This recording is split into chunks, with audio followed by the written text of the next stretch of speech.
Hi friends, என்னுடைய இனிய நண்பர் திருநிறை செல்வன் வாங்கல அந்த மாதிரி அறிவு நிறை செல்வன் திரு சித்ராலட்சுமன் அவர்கள் டூரிங் டாக்கிஸுங்கிற ஒரு யூடியூப் சேனலை மிக வெற்றிகரமாக நடத்தி கொண்டிருக்கிறார். அதில் நான் கலந்துக்கும் போது அந்த கான்வர்சேஷனே ரொம்ப இன்ட்ரெஸ்டிங்காக இருக்கும். அந்த மாதிரி அவருடைய அனுபவங்களை வச்சுக்கிட்டு வருகிற ஜனவரி 25ஆம் தேதி ஃப்ரேம் டு ஃபேம் அப்படிங்கிற ஒரு அவார்டு நிகழ்ச்சி நடத்துகிறாரு. அந்த நிகழ்ச்சி மிகப்பெரிய வெற்றி அடைய என்னுடைய மனப்பூர்வமான வாழ்த்துக்கள்.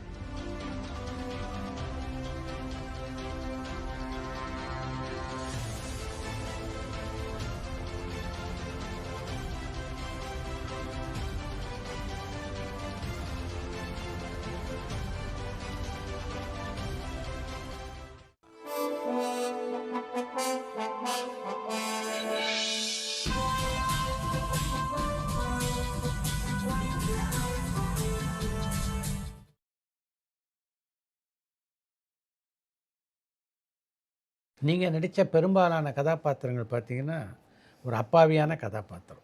அது திட்டமிட்டு நீங்கள் அமைச்சதா இல்லை தற்செயலாக அமைஞ்சதா? இல்லை, ஒரு இன்னசென்ட்டாக ஒரு நார்மல் மேன் அப்படிங்கிற மாதிரி இருக்குது. ஏன்னா எல்லா விஷயம் தெரிஞ்ச மாதிரி ஒரு ஹீரோனா ஒரு வீரப்பராக்கிரமங்கள் எல்லாம் தெரிஞ்ச மாதிரி அப்படின்னு அதிபுத்திசாலியாக இருப்பான் அப்படின்னு எல்லாங்கிற மாதிரி இருக்கும். ஏன் நார்மல் மேனாக ஏன் இருக்கக்கூடாது? ஒரு நார்மல் மேனாக இருந்தால் என்ன தப்பு அப்படின்னு சொல்லிட்டு தேவைப்படும் போது அங்கே புத்திசாலித்தனம் சொல்லிட்டு மற்ற நேரத்தில் ஒரு சாதாரண ஆளாக இருக்கலாமே அப்படின்னு. ஸோ சிவர்லா சித்திரங்கள்லேயே அந்த மாதிரி கேரக்டரைசேஷன் தான் பண்ணியிருப்பேன். இப்போ புதிய வார்ப்புகள் வந்து அது நம்ம கேரக்டரைசேஷன் இல்லை, அவர் கதை வந்து அவர் செல்வராஜ். ஸோ வாத்தியாருங்கிற கேரக்டரைசேஷன் அதில் நான் காமெடியே போகல. ஏன்னா டைரக்டருக்கு காமெடினாலே அவர் கொஞ்சம் ஆப்போசிட்டாக தான் இருப்பார். இந்த ஜனாலாம் நம்மகிட்ட கெஞ்சி கூத்தாடி எங்காவது எப்படியாவது சோத்து மாட்டேன் நான் சேர்த்துனா கூட அவர் தூக்கி போட்டுறாருன்னா இருந்தாலும் நான் நீ எப்படியே உள்ள எப்படியாவது நுழைச்சி விடு, அவர் எவ்வளோ கட் பண்ணுறாரோ மீதி வருக்குமே அப்படி மாதிரி இந்த தர்மி சொல்கிற மாதிரி அந்த மாதிரி அவர் படங்கிறதுனால அது சீரியஸாகவே நான் மெயின்டைன் பண்ணிட்டு போயிருந்தேன் டைலாகில். அப்புறம் என்னுடைய படங்கள் நான் டைரெக்ஷன் பண்ணும்போது என்னுடைய ஸ்கிரிப்டில் வந்து நான் வித் காமெடியோடைய எல்லாமே செய்ய ஆரம்பித்தேன். அதனால் வசனங்கள் வந்து இதுதான் யாரெல்லாம் முன்னால் படம் பண்ணாங்களோ அந்த பாதிப்பு நமக்கு இருந்திருக்கு நம்மளை எரியாமல். ஸோ எழுதும்போது இதை பார்த்து தான் எழுதணும் அப்படின்னு அப்படி திங்க் பண்ணுறது இல்லை. ஆனால் நம்மளை எரியாமல் நம்ம மனசுக்குள்ளே பதிஞ்சிருக்கிறது வந்து எப்படியோ ஒரு விதத்தில் வந்து வந்துடும். மெயினாக இன்வால்மெண்ட்டோடு திங்க் பண்ணுறது தான் வேணும் இல்லை. அந்த நாட்டிலேயே அந்த டைலாக் வந்து லாஸ்ட்டில் அந்த சுச்சுவேஷனுக்கு அது கரெக்டாக வந்தது. அவர் வந்து தாலியை கழட்டுன்னா முடியாது அப்படி இப்படின்னு சொல்லும்போது நோக்க சார் அப்படின்னு சொல்லிட்டு என் காதலி உங்களுக்கு மனைவி ஆகிட்டு வரும், ஆனால் உங்கள் மனைவி எனக்கு காதலி ஆகிட்டு வராது, இதான் இந்த நாட்டோட பண்பாடு ஒரு கல்ச்சர் அப்படிங்கிற மாதிரி அந்த டைலாக் வந்து அது நான் எழுதும்போது சாதாரணமாக தான் நினச்சிக்கிறேன். சில நேரங்களில் அப்படி தான் நினச்சிக்குவோம் நம்ம. ஆனால் ஜனங்கிட்ட வரும்போது தான் அதனுடைய வேல்யூ என்ன நமக்கு தெரியுது. உங்களை பொறுத்தவரைக்கும் உங்களுடைய கதை வாரத்தில் ஒரு பக்கம் தோயவன், கலைஞானம், நீங்களே இப்போ சொன்ன மாதிரி ஜி பாலசுப்ரமணியம் இப்படி பல பேர் பயன்படுத்தியிருக்கீங்க. இவங்களெல்லாம் பயன்படுத்திக்கணும் அப்படின்னு அந்த காலத்தில் பார்த்தீங்கன்னா புதுசாக வர்றவங்க இப்படிலாம் யாரும் பயன்படுத்திக்கிட்டே இல்லை. இவங்களெல்லாம் பயன்படுத்திக்கலாம்னு எப்படி தோணுச்சு உங்களுக்கு? இல்லை சார், முதல்ல நம்ம மேலே நமக்கு நம்பிக்கை இருந்தால் நமக்கு காம்ப்ளெக்ஸ் வராது. நமக்கு நம்ம மேலே ஒரு சுய இருக்கணும், மதிப்பீடு இருக்கணும், நம்மளால் பண்ண முடியுங்கிற அந்த நம்பிக்கை இருக்கணும். அது இருந்ததுனால நான் இவங்ககிட்டலாம் வந்து சரி அங்கேருந்து என்ன கிடைக்குதோ அதை எடுத்துக்குவோம், நம்ம செய்கிறது நம்ம செய்வோம், இருந்தாலும் அனுபவங்களில் ஏதாவது கிடைக்கிறது நம்ம எடுத்துக்குவோம் அப்படின்னு சொல்லிட்டு அப்படி போனது தான். அப்படி இருந்ததுனால தான் இவங்க எல்லாத்துக்கிட்டேயும் வந்து நிறைய விஷயங்கள் நான் இது பண்ணிக்கணும். அதே மாதிரி இன்னொன்று, இது அசிஸ்டண்ட்டுகளுக்கு ஃபுல் ஃப்ரீடம் கொடுப்பேன். இப்போ நம்ம டைரக்டர் நான் பேசுகிற மாதிரி யாரும் சண்டை போட்டு பேசவே மாட்டானுங்க. அதுக்கப்புறம் பின்னால் ஏன்னா அவர் பேரை பார்த்துட்டு மிரண்டு போய் உள்ளே வந்து சேர்ந்தவங்க. கரெக்ட். ஸோ முதல்லேருந்தே அவர் கூட இருந்தவங்கன்னா இப்போ உங்களுக்கு பத்திரிகையாளராக அவர்கிட்ட பழக்கம் இருந்ததுனால நீங்கள் வந்து பேசுகிறதுக்கும், நான் முதல்ல அசிஸ்டண்ட்டாக இருந்ததுனால நான் பேசுகிறேன். புதுசாக சேர்ந்தவங்க எல்லாமே சொல்கிறதுக்கு பயப்படுறாங்க. கரெக்ட். அவர் அப்படின்னு அவர் ஒன்றும் அப்படி சீரியஸ் ஆகிடுவார் இல்லையா, மயிறு அப்படின்னு சொல்லி சிகரெட்டை பாயிட்டு தூக்கி போட்டு அது இது பண்ணாங்க. முதல்ல அவன் மிரட்சியில் இருப்பான். இப்போ இதில் வேலையும் போயிட்டா என்ன பண்ணுறதுன்ட்டு வந்து சேர்ந்துருக்குமேன்ட்டு அப்படி எல்லாம் பயந்து இருந்துட்டு இருந்தாங்க. அது வந்து அவருக்கு ஒரு ட்ராபேக் ஆச்சு. அப்புறம் கொஞ்சம் நமக்கு பின்னால் மணிவண்ணன் இவங்கெல்லாம் நான் ரங்கராஜை வந்து நான் இது எழுந்து வச்சு தான் சேர்த்து விட்டேன். லெட்டர் எழுதுனாங்க அதெல்லாம் வச்சு சேர்த்து விட்டேன். இவனையும் நம்ம விஜயன் பட்டாளத்தான் விஜயன் அவரையும் வந்து இதே மாதிரி கதை சொல்ல வந்தார்.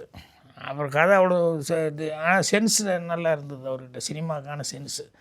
அந்த கதை அவ்வளோ திருப்தி இல்லை, ஆனால் சென்ஸ் நல்லா இருக்குன்னு சொல்லி டைரக்டர்கிட்ட சொல்லி படிச்சிருக்காரு சார், ஓரளவுக்கு இங்கிலீஷ் நாலேஜ் எல்லாம் இருக்குது. அப்புறம் அவரை சேர்த்துட்டா. அவர் கடைசியில் பார்த்தா பட்டாளத்துக்காரனுக்காக ஒரு டைலாக் போட்டு அந்த கடைசியில் சாகிறதுலையோ எதுக்கே அவனை போய் இதெல்லாம் சார், ஆடியன்ஸுக்கு நமக்கு டைம் லேப்ஸ் தேவைப்படுது. அவங்க போய் ட்ரெயின் ஏறுறாங்க, பின்னாலேயே துரத்திட்டு வந்தால் எல்லோரும் வந்து ஏறிடுவாங்க. இன்னொரு ஒரு சின்ன டைம் லேப்ஸ் வருது. சரி, இவனை பட்டாளத்துக்காரன் முதல்லேருந்தே சொல்லிட்டு அந்த முரட்டுத்தனத்துக்கு தகுந்த மாதிரி உள்ளே வந்து நின்னா அப்படின்னு சொன்னோம்னா ஆடியன்ஸ் ஒரு கிளாப்ஸ் அடிப்பாங்க. அவர் அந்த டைம் லேப்ஸும் இவங்க போய் ட்ரெயின் ஏறதுக்கு அதுக்காக தான் வச்சேன் அப்படின்னு. சரி நீ என்ன பெரிய ஹீரோ ஆக்கிட்டவனா அப்படின்னாரு. அதே மாதிரி ரயில் முடிஞ்சோடனே ஹீரோ ஆகிட்டார். எங்கே போனாலும் அவனுக்கு கிளாப்ஸ் அது இதெல்லாம் ஜனங்கிட்ட பார்த்தோன்னே அப்புறம் இவரே நிறம் மாறாத போக்க நான் ரஜினி போடுங்கன்னு. ஏன்னா என் மைண்டில் வந்து ரஜினி தான் இருந்தார் அந்த கதை பண்ணும்போது. அவர் சுமாரியா இவன் விஜயன் உனக்கு தெரியாது, அவனுக்கு என்ன மாதிரி கிளாப்ஸ் வருது அது இதுன்ட்டு, அதனால் நான் விஜயனே போட்டுக்கிறேன் அப்படின்னு சொல்லிட்டு விஜயனை போட்டார். இல்லைன்னா ரஜினிகாந்த் அவர்கள் தான் வந்து ஆமாம், ரஜினி ஸ்ரீதேவின் தான் ஒரிஜினலாக நடிக்கிறது. அதனால் சரி நான் நினச்சிட்டேன் பட்டாளத்துக்காரனுக்கு வந்த ஒரு வாழ்வு விஜயனுக்கு. ஆனால் விஜயன் கெடுத்துக்கிட்டார். ஆமாம், அவருக்கு நல்ல வாய்ப்புகள் வந்தது பிரமாமா. ஏன்னா அந்த ஏஜில் வர்றதுங்கிறது கஷ்டம் சில பேர்த்துக்கெல்லாம். அவர் வந்து நிற்கும்போதே சாரி ராஜன் அப்படின்ட்டு தான் வந்து நின்னார் ஒரு ஷூட்டிங்கில். ஏயோ என்னையா இப்படி பண்ணிட்டு இருக்கிற விஜயன்னா, இல்லை சாரி அப்படின்ட்டு தான் என்னார். அவர் வந்து 24 மணி நேரம் நடித்தவர், 3 ஷிஃப்ட்டு, அவ்வளோ கெடுத்துக்கிட்டார். 16 நிலை படத்தில் நீங்கள் உதவி இயக்குனர் மாதிரி பாரதி ராஜாவுக்கும் அதுதான் முதல் படம். அவர் அறிமுக இயக்குனர். எந்த இடத்துலையாவது வந்து இந்த பாரதி ராஜான்றவர் ஒரு பெரிய சாதனையாளர் அப்படின்றத உங்களால் அடையாளம் கண்டுகொள்ள முடிஞ்சுது? அதில் ஸ்கிரிப்ட் படிச்சோன்னே நான் முடிவு பண்ணேன். அருமை. 16 வயதில் ஸ்கிரிப்ட் என்கிட்ட கொடுத்து நான் போய் வேலைக்கு சேர்ந்தேன். என்னை பார்த்த பேண்ட் ஷர்ட்லாம் போட்டிருக்கேன்ல, அதனால் டைரக்டர் வந்து இது கொஞ்சம் நேட்டிவிட்டி வில்லேஜ் சம்மந்தப்பட்டது, அதனால் நீ கதை ஒரு தடவை படித்து மைண்டில் ஏற்றிக்கோ. அப்போ நான் உடனே போய் ஒரு ரெக்கார்டிங் நடக்கிற கேப்பில் நான் போய் படிச்சுட்டேன். அப்புறம் வந்தால் உள்ளே வந்து திட்டினார். நான் உனக்கு கதை தானே படிச்சு சொன்னேன், அதுக்குள்ளே வந்து இங்கே நின்றுருக்கேன் அப்படின்னாரு. இல்லை சார் படித்து முடிச்சுட்டேன்னு கதையை சொல்லும் அப்படின்னாரு. பொய் சொல்கிறேன் வந்தன்னைக்கு அப்படின்னாரு. அப்புறம் கடன்னு கதையை சொன்னேன். எப்படி 3/4 மணி நேரம் ஃபுல் ஸ்கிரிப்ட் படித்து இப்படி கரெக்டாக சொல்கிறேன்னு. இல்லை நல்லா இருந்தது சார் மைண்டில், அதனால் ஏறிடுச்சு, வித்தியாசமாக இருந்தது அப்படி சொல்லி எனக்கு அந்த சப்பானி கேரக்டரைசேஷன் அது எல்லாமே ஒரு டிஃப்ரெண்ட்டாக இருந்தது. அந்த நேட்டிவிட்டி இருந்தது, அந்த ஒரு வித்தியாசமான கதாபாத்திரம் அப்படிங்கிறது இருந்தது. ஸோ அதெல்லாம் பார்த்தோன்னே எனக்கு, ஏன்னா அந்த காலகட்டத்தில் அந்த மாதிரி கதையை வந்து சினிமா நிறையா பார்த்துட்ருக்கோம். ஆமாம். ஸோ இந்த டைப்பு கதைங்கிறது வந்து பார்த்தோன்னே எனக்கு ரொம்ப பிடிச்சி போச்சு.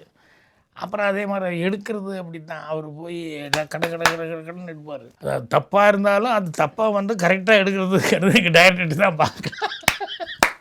இந்த சீனில் இது சரியாக வராது, இது அப்படி இப்படின்னு நம்ம சண்டை போட்டிருப்போம். ஆனால் அவர் தீர்மானம் பண்ணிட்டாருன்னா அதை வந்து ரொம்ப சின்சியராக 7 மணிக்கு போய் கரெக்டாக ஸ்டார்ட் பண்ணிடுவார். அந்த மாதிரி அவர்கிட்ட உழைப்புங்கிறது வந்து அந்த தேனி மாதிரி அவ்வளோ கஷ்டப்பட்டு அது அவர்கிட்ட அந்த ஃபஸ்ட்டு படம் அது எடுக்கவே எனக்கு அது மேலே நல்ல ஒரு ஹோப்பு. அதே மாதிரி படம் முடிஞ்சு இது பார்க்கும்போதும் அதே மாதிரி அதில் ரொம்ப காமெடி என்னென்னா, எடுத்துன்னையுமே வந்து ரயில்வே ஸ்டேஷனில் நின்றுருப்பா, ட்ரெயின் வரும் அப்படியே பார்த்துட்டே இருப்பா. அப்புறம் ட்ரெயின் வரணும் எல்லாம் இறங்கிட்டு இருப்பாங்க, அப்படி இப்படி பார்த்து அப்படியே ஃபீல் ஆகி அதுக்கப்புறம் இப்படி சோகமாக திரும்புகிறா அப்படின்னு சொல்லிட்டு அதுக்கப்புறம் வந்து கதை ஸ்டார்ட் ஆகிற மாதிரி அப்படிங்கிற மாதிரி சொல்லி ட்ரீட்மெண்ட்டில் பேசி வச்சுருந்தோம். ஷார்ட்டெல்லாம் எடுத்துட்டார். நான் தான் அதுக்கு டைலாக் எழுதி கொடுத்தேன். அந்த ஓப்பனிங், யார் வரவையோ எதிர்நோக்கி ஏக்கத்தோடு காத்திருக்கிறது இந்த இளம் வெளிகள் அப்படின்னு சொல்லி எழுதி அதுக்கப்புறம் தான் 10ஆம் வகுப்பு பாஸ் பண்ணிட்டேன்ட்டு ஓடி வர்ற ஷார்ட்டு. ஒரு நாள் ப்ரொஜெக்ஷன் இது இருக்கும், யாரோ பார்த்துட்டு என்னங்க ஃபுல் கதை வந்து ஃப்ளாஷ்பேக்காக அது நல்லா இல்லையா. அடுத்த நாள் ப்ரொஜெக்ஷன் பார்க்கும்போது ஒரே ஷாக்காக இருக்குது. ரயில்வே ஸ்டேஷன் ஆமாம் ஸ்ட்ரெயிட்டாக 10ஆம் பாஸ் பண்ணிட்டேன்ட்டு ஓடி வருவாள். நான் டைரக்ட் என்ன இல்லையா நேற்று பார்த்தவன்லாம் அப்படி சொன்னேன். சரி எவனோ ஏதாவது சொல்லிட்டு இருப்பா, அதுக்காக நீ வந்து இது பண்ண மறுபடியும் சேர்த்துவார். அப்புறம் மறுபடியும் அடுத்த நாள் கழட்டிடுவார். கழட்டிட்டு எப்போ பாரு இந்த 10ஆம் பாஸ் பண்ணிட்டாங்கிறது முதலாக ரயில்வே ஸ்டேஷனில் யார் வரவையோ எதுன்னு வைக்கிங்கிறது இது அப்படிங்கிற மாதிரி ஒரு 7-8 ப்ரொஜெக்ஷன் இப்படி மாறி நடந்தது. அப்புறம் கடைசியில் சார் நான் உங்கள் அசிஸ்டண்ட்டு, இது ஒரு பெரிய காவியம் மாதிரி இது நல்லா இருக்குங்க சார், யார் சொல்கிறாங்கன்னு எல்லாம் பல பேர் கேட்கும்போது பல அபிப்பிராயங்கள் வரதான் செய்யும், அது ஒரு போயிட்ரி மாதிரி இருக்குது சார், அதனால் விடுங்க நீங்கள் யோசிக்காதீங்க அப்படின்னாலாம் சொல்லி அப்புறம் சரின்னு சொல்லி இப்படி வச்சுக்கிட்டார்.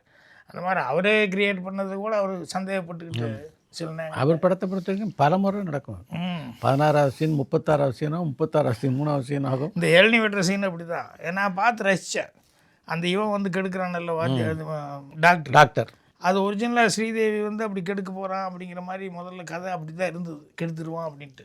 அப்புறம் எல்லோரும் சேர்ந்து சண்டை போட்டு அப்போ ஒன்று ஹீரோயினை வந்து கெடுத்துட்டா அது ராங் சென்டிமெண்ட்டாக நல்லா இருக்காது அப்படி இப்படின்னு சொல்லி இவருக்கு அதில் உடன்பாடு இல்லை. இவர் கெடுத்துட்டா தான் கதைன்னு இவர் நினச்சிட்டு இருந்தார். எல்லோரும் சேர்ந்து சொன்னதுனால சரின்னு மாட்டார். இப்போ இந்த சீனை அப்படியே அடித்து வச்சுட்டார். நான் ட்ரீட்மெண்ட் படிச்சுட்டு வரும்போது அந்த இளநீ வெட்டி இது பண்ணுறது கடைசியில் அப்படி வெட்டுறாங்க, அவள் வந்து கெட்டு போயிட்டா அப்படிங்கிற மாதிரி. இப்போ அந்த சீனை ஃபுல்லாக அடிச்சு வச்சுருந்தார். அப்புறம் நான் வந்து அது டிக் பண்ணி அந்த சீனில் இது ஓகே அப்படிங்கிற மாதிரி போட்டு எண்டு மட்டும் மாட்டிக்கலாம் அப்படின்னு சொல்லிட்டேன். அப்போ என்னையா அது அவனா கெடுக்கல இல்லை சார், அது கரெக்டாக இருக்குது. அவன் இப்படி தொடணும், இப்படி தொடணும், அப்படி தொடணும், இப்படி தொடணும்னா ஸோ அந்த சேவ் பண்ணிட்டு வரான்னு அது எதையும் கட்டணும்.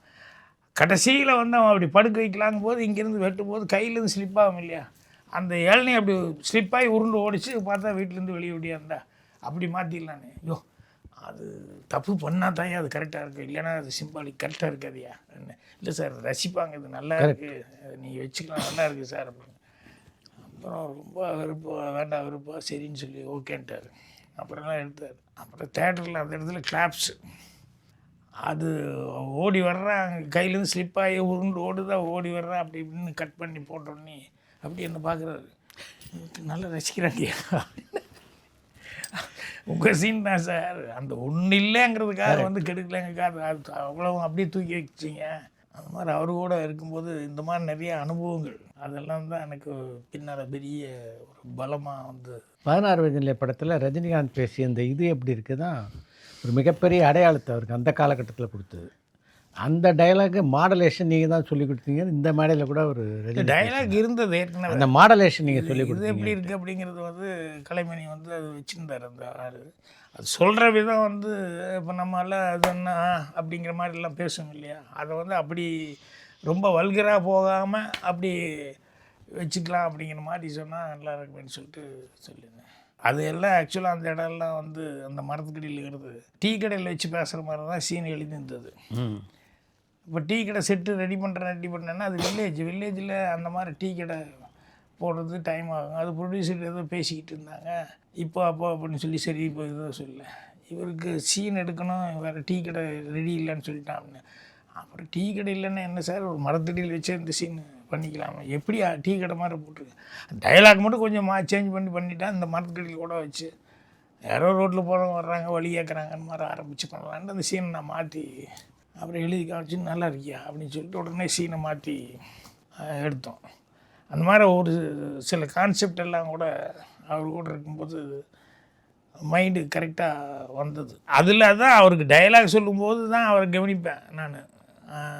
அவர் தமிழ் கொஞ்சம் ப்ராப்ளம். அவரும் வந்து புதுமுகம், ஏறக்குறைய புதுமுகம் அப்போ தான் நடிச்சிட்டு இருக்காரு. ஆமாம், அன்னைக்கு முதல் படத்துக்கு உண்டான உழைப்பு என்னவோ அதில் என்ன கவனமோ அதே கவனம் வந்து இப்போ அதுக்குள்ளே அன்புள்ள ரஜினிகாந்த் நடிக்கும்போது பார்த்தேன், நான் சிவமணிதன் அப்போ பார்த்தேன். இப்போ வந்து செட்டில் சாதாரணமாக சொல்லுவாங்க, இப்போது ஜெயிலர் அது இதெல்லாம் அவர் அதே நம்ம இப்படி வந்துட்டோம் அப்படி இது பண்ணிட்டோம் அப்படிங்கிறதெல்லாம் இல்லாமல் அதில் ஏதாவது துருன்னு நம்ம என்ன பண்ண முடியும், டைரக்டர் ஏதாவது சொன்னால் கூட நம்ம அது பேசுறதில்ல அந்த ஸ்டைலில் என்ன பண்ணலாம் என்னென்னு அப்படி ஒரு அதே ஈடுபாடோடு அதே ஒரு லைஃப்புன்னு சொல்லுவோம் இல்லையா, இன்றைக்கும் அது இருந்துகிட்ருக்கு. அதனால் அந்த சூப்பர் ஸ்டாருங்கிறத இன்றைக்கும் தக்க வச்சுக்கிட்டு இருக்காரு. ஒவ்வொருத்தருகிட்டையும் ஒவ்வொரு குவாலிட்டி. கமல் எடுத்துட்டோம்னா வித்தியாசமாக என்ன பண்ணலாம், ஆமாம் என்ன நடிக்கிறதுல என்ன வித்தியாசமாக நம்ம பண்ணலாம் அப்படி இப்படின்னு சொல்லிட்டு ஒவ்வொன்றுக்கும்.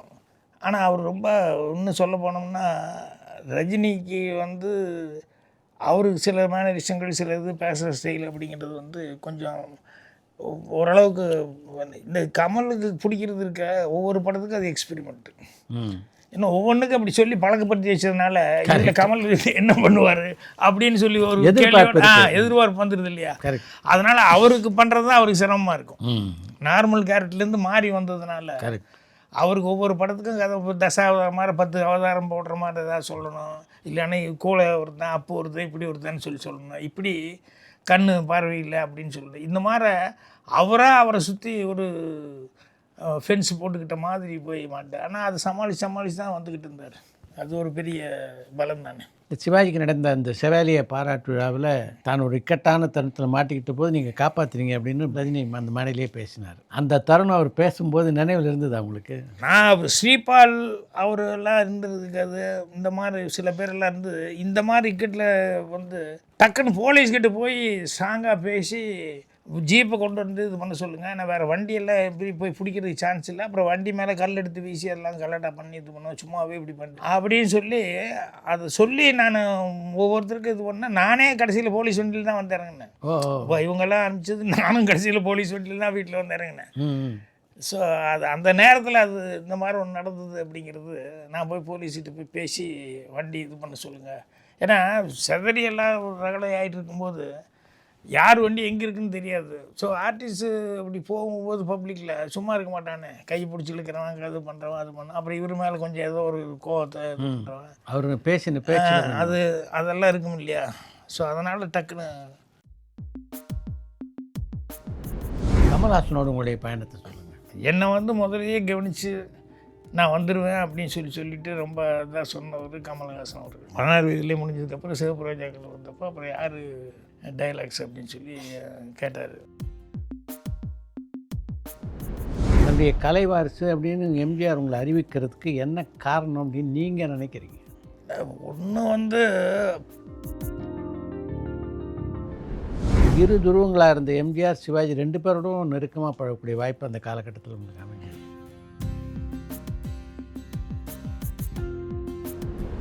முதல் படத்தில் ராதிகாவை நீங்கள் ஏற்றுக்கல.